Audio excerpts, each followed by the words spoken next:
podcast Nas Redondezas, no ar. A quem segue acompanhando, quem ouve por primeira vez, estamos na metade da minissérie Memórias Itinerantes.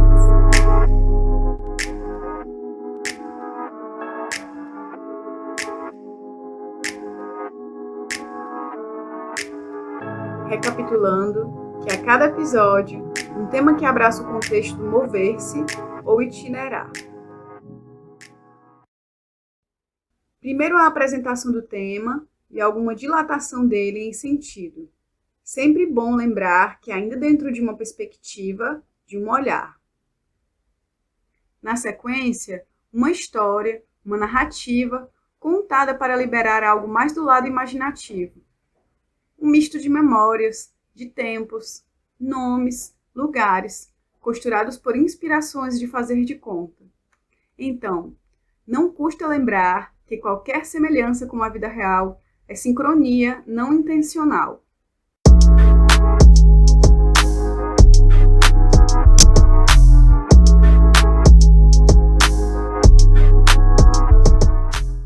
No episódio de hoje, o tema é manter-se e seguir.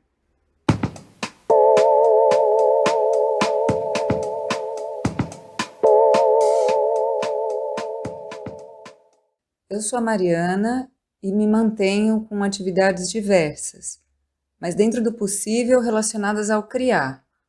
Cozinhar, malabarismo de contato, o alfabetizar em casa devido ao contexto pandêmico, escrever, criar gente, plantar, fazer podcast e por aí vai.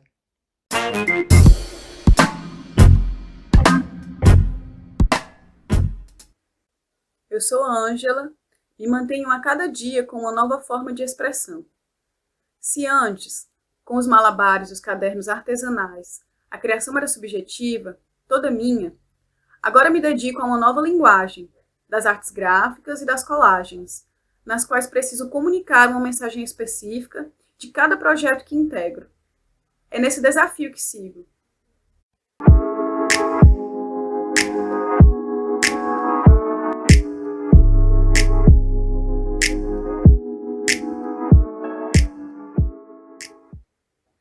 A palavra manter é muito cheia de história.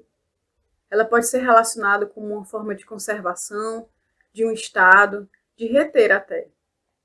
E também o manter, de permanência, de continuidade, de durar. Olha como pode se aproximar do sentido de cultivar aqui.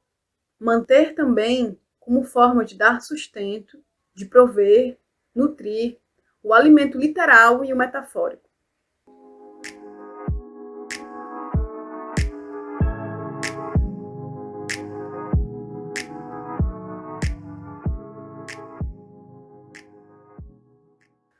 Quais são as ferramentas que cada uma tem para se manter ou de que se precisa? E ao invés de dizer manter-se num caminho, aqui é manter-se seguindo. Seguir pode ser entendida tanto como ir atrás de algo, ou que se aproxima mais do sentido de busca, assim como andar em um mesmo ritmo. Seguir, como manter-se fluindo. Seja lá qual for, quem orquestra a sequência é o próprio tempo. Afinal, a cada dia pode-se dizer que é um dia inédito, e é assim que seguimos. Episódio de hoje: manter-se e seguir.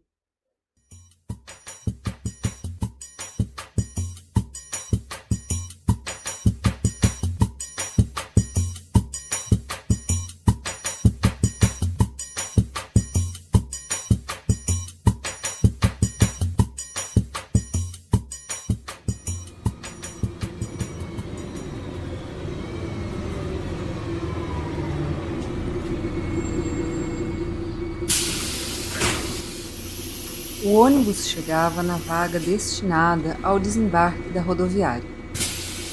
O clima que dominava o seu interior era o de pós 8 horas de viagem, de acompanhar uma noite virar dia. Ali, escutavam-se bocejos, estalos, suspiros.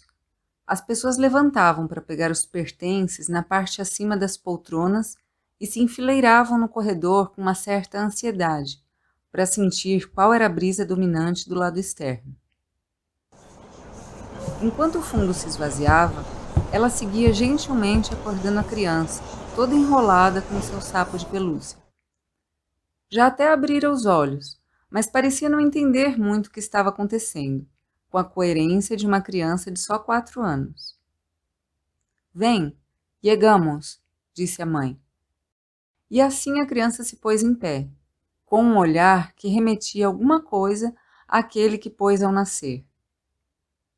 Daquele tumulto de retirar as bagagens da parte de baixo já estava acostumada a ser a última, porque precisaria esperar que tudo saísse até poder tirar a bicicleta do bagageiro.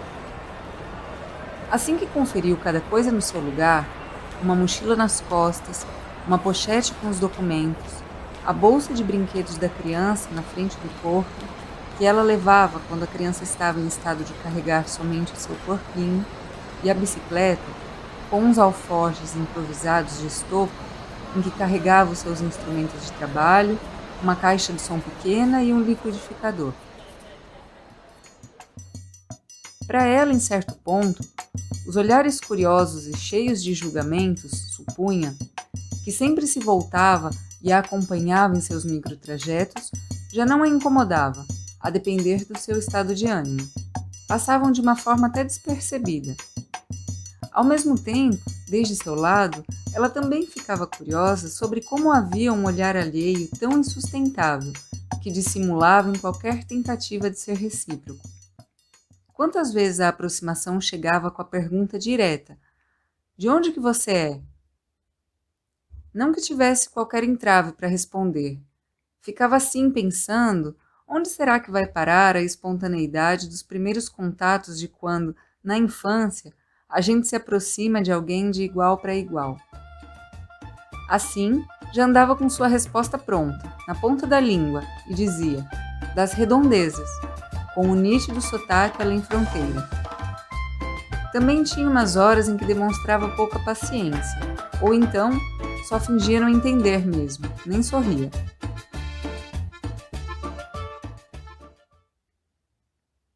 Com toda a bagagem encostada, comprou um pedaço de bolo de macaxeira e um suco de caju para a criança. Para ela, R$1 de café e um pão, enquanto confirmava a direção. Graças. Na cidade em que recém chegou, já sabia para onde deveria ir. Umas mensagens trocadas com uma amiga, com quem dividira tempo e espaço noutra ocasião, havia indicado a casa coletiva que a receberia junto com a sua cria. Casa autogestionada, de pessoas do circo urbano, conterrâneas, umas em trânsito, outras fixas que já haviam estado na condição de viajantes, idealizadoras do espaço.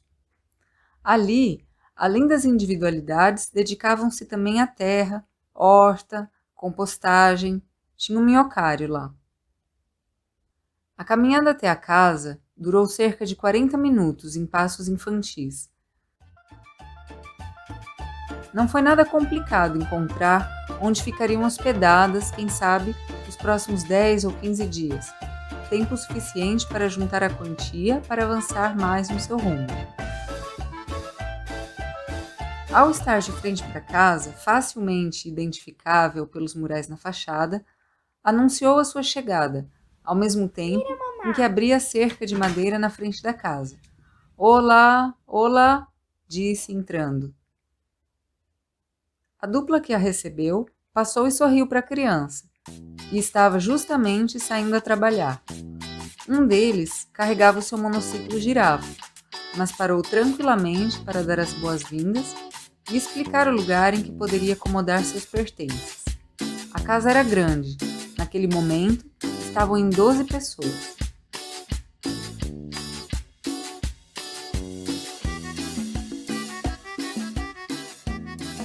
Pelo terceiro dia, não que o entrosamento já estivesse tão presente, mas todas as pessoas haviam se visto.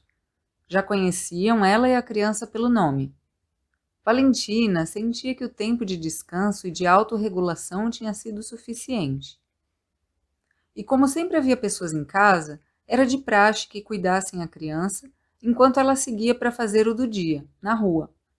Como todas as pessoas, ela precisava trabalhar para viver.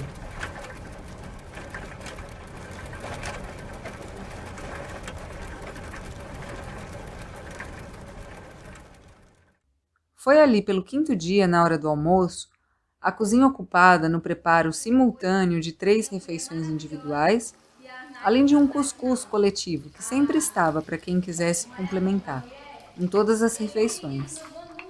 A voz de um parceiro a chamava do lado de fora. Valentina! Valentina! Ela largou os ovos, que tão logo virariam ovos mexidos, ou huevos pericos, para ver o que se passava. Ao chegar, encontra sua cria com um bambolê na mão, parada, com os olhos arregalados de surpresa, esperando ver a reação que a mãe logo teria. — Que passa? Perguntou ela, se revendo em tantas outras situações. — Então, para te dizer que esse bambolê é para cobrir aqui o túmulo do cachorro que enterramos mês passado, no pé desse cajueiro. Ele saltava por dentro desse bambolê, e ele aprendeu a fazer isso assim, sozinho. Não é qualquer coisa, sabe? Ela escutou com bastante sensibilidade a história. Até gostaria de ouvi-la noutra ocasião. Mas se manifesta dizendo com indignação pela obviedade não vista. E por que você que viu não resolveu, brother? Se algo está acontecendo na tua cara, por que você mesmo não intervém com a criança explicando diretamente para ela? Ela tem capacidade de entender. O rapaz resmungou ali qualquer coisa e foi para dentro da casa, enquanto a criança devolvia o bambolê para o altar em homenagem a Dindim, o cachorro. Na rua, nos semáforos, nenhuma história sobressalente em relação às cidades que já havia passado. Estava na estrada há pouco mais de 7 anos. Saía pela manhã, bem cedo, voltava antes mesmo da criança acordar. Preparava o café da manhã, brincava com ela e iniciava o preparo do almoço. Depois voltava à rua, onde ficava até o final da tarde. No retorno, noturno, vinha com um bocado de moedas. Na casa, as pessoas seguiam achando tão graciosa a criança de 4 anos, trocando entre o português e o espanhol para falar o que quer que fossem suas ideias e vontades. As histórias do dia eram as que sempre mudavam, mas se esvaíam da memória em intensidade com um tempo até curto, como a de hoje, em que enquanto se maquiava para começar sua função, na sombra de um poste na calçada, escuta uma freada bem brusca. 2 motoristas batendo boca por um deles ter entrado sem sinalizar. Valentina levantou o olhar do espelho para mirar um dos motoristas que a encarou e disse: "Que tá olhando, rapariga?" Assim, gratuitamente. Esse tipo de cena horrível, é certo, já não a abalava. Em breve partiria ao seu próximo destino, a mais de 5.000 quilômetros, que incluía navegar pelas águas do rio Amazonas em direção à sua nascente. Nos bancos da rodoviária, cortaria um dulcíssimo mamão, em sentido longitudinal, usando seu cartão de estrangeira. Algumas pessoas observariam seus movimentos e os da criança, correndo em volta, rindo e contando histórias, com aquele mesmo olhar de estranhamento. Apegava-se mais ao que realmente lhe importava.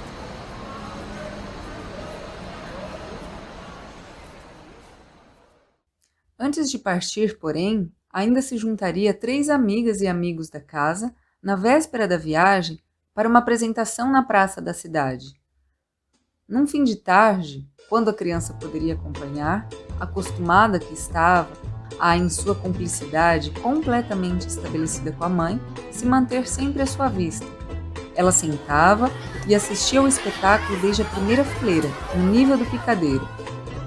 Na sequência, para desfrute depois de apurado o chapéu, decidiram compartir comendo uma pizza. "Isso, pede para cortar em 4, avisou um malabarista quando fez o pedido. "Então a criança não conta e eu tenho que dividir a minha parte com ela?" Valentina perguntou. Um constrangimento sutil se fez presente, até que o parceiro se redime. "Peraí, dobra o número de pedaços, que a família aqui é grande."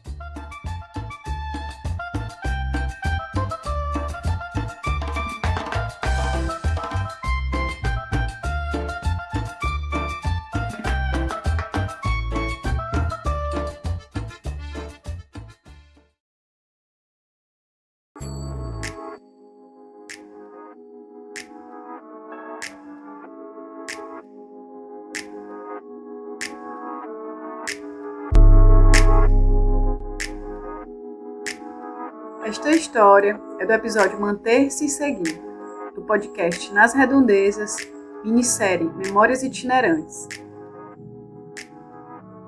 Tudo aqui é uma composição de realidade e fantasia, de alguma forma guiada por contato vivido e por bagagem. A quem se identifica com esta e outras histórias, vamos seguir. Se você gosta deste trabalho, acompanhe também no Instagram, Nas Redondezas.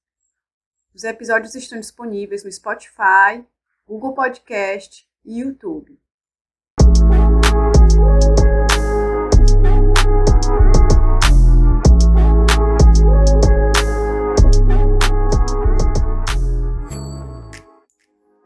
Nas Redondezas foi realizado com recursos da Lei Aldir Blanc, através do edital de Artes Integradas e Economia Criativa, pela Fundação José Augusto, Governo do Estado do Rio Grande do Norte, Secretaria Especial de Cultura, Ministério do Turismo, Governo Federal.